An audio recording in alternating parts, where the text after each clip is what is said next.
அன்புக்குரியவர்களே, கடவுள் ஒரு செய்தி நமக்கு அறிவுறுத்துகிறார்.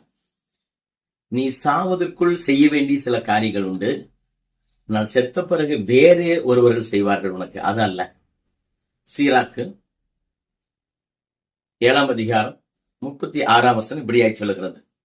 எல்லாவற்றிலும் உன் முடிவை சாவை நினைத்துக்கொள்.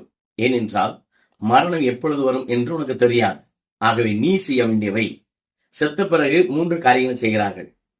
வாயை கட்டுகிறார்கள், கையை கட்டுகிறார்கள், கால்களை கட்டுகிறார்கள். இது மற்றவர்கள் செய்ய வேலை. இவர்கள் கட்டுவதற்கு முன் நீ செய்ய வேண்டியது, நல்ல வார்த்தைகளை உன் நாவில வை. மற்றவர்களை வையாதே, மற்றவர்களை பெயரை கெடுக்காதே. அதிகமாய் ஜெபி.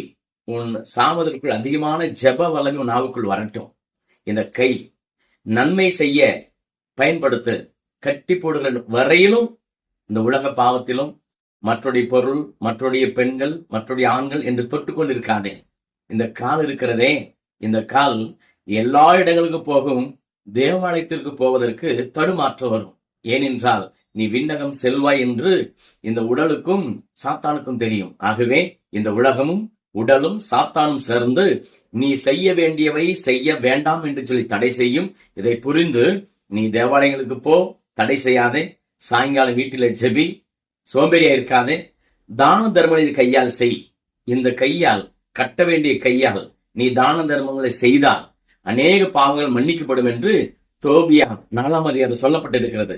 ஆகவே இந்த உடல் அடங்குவதற்குள் நீ நிறைய காரியங்களை செய்ய கடவுள் அழைக்கிறார். ஆகவே மறந்து போன காரியங்களை நினைவூட்டி செய். இந்த கால்களும் கைகளும் வாய்களும் அடக்குவதற்குள் தீமை அகற்றி நன்மை செய். நிலைவாழ்வை அடைவாய். நானும் நீயும் சொர்க்க வீட்டிலே சந்திப்போம், பிரகாசிப்போம். நன்றி.